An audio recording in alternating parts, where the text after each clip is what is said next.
വെള്ളാരം കല്ലുകൾക്കിടയിൽ നിന്ന് ഒരു കുഞ്ഞ് സൾഫർ കോസ്മോസ് ചെടി. ഇതിനിവിടങ്ങളിൽ മാങ്ങാനാറി എന്നാണ് പറയുക. നല്ല ഭംഗിയുള്ള പൂക്കളുണ്ടാവുന്ന പല ഐറ്റംസ് ഉണ്ട്. ഇവിടെ ഉള്ളത് ഏകദേശം ഒരു ഓറഞ്ച് കളറുള്ളതായിരുന്നു. തൊട്ടടുത്ത് ഒരു ചെടിച്ചട്ടിയിൽ കുറേ പൂക്കളായിട്ടൊരു ചെടി ഉണ്ടായിരുന്നു. ഇപ്പോൾ പൂക്കളൊക്കെ പോയി, ചെടി ഏകദേശം വാടി തുടങ്ങി. വാടിയല്ല, കരിഞ്ഞിട്ടുണ്ടാവും.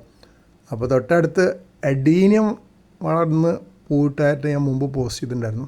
ആ ചെടിച്ചട്ടിയാണിത്. അതിലാണിപ്പോൾ ഒരു സൾഫർ കോസ്മോസ് തൈ വന്നിരിക്കുന്നത്. അപ്പോൾ ഇനിയിപ്പോൾ അഡീനിയത്തിൻ്റെ കൂടെ വളർത്തണോ അതോ കുറച്ചുകൂടെ വലുതാകുമ്പോൾ വേറെ ചെടിച്ചട്ടിയിലേക്ക് പറിച്ച് നടണോ എന്ന് ആലോചിച്ചുകൊണ്ടിരിക്കുകയാണ്.